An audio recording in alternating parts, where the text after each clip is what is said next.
Let's see how to get admin request notification on your Facebook page. I will add new admin to my Facebook page as sample.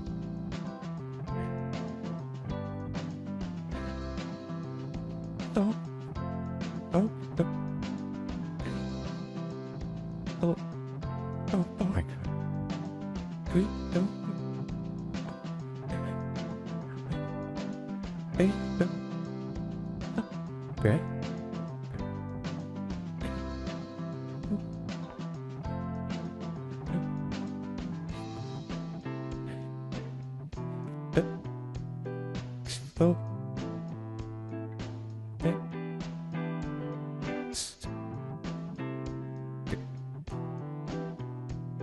Now search your Facebook page from requested FB ID.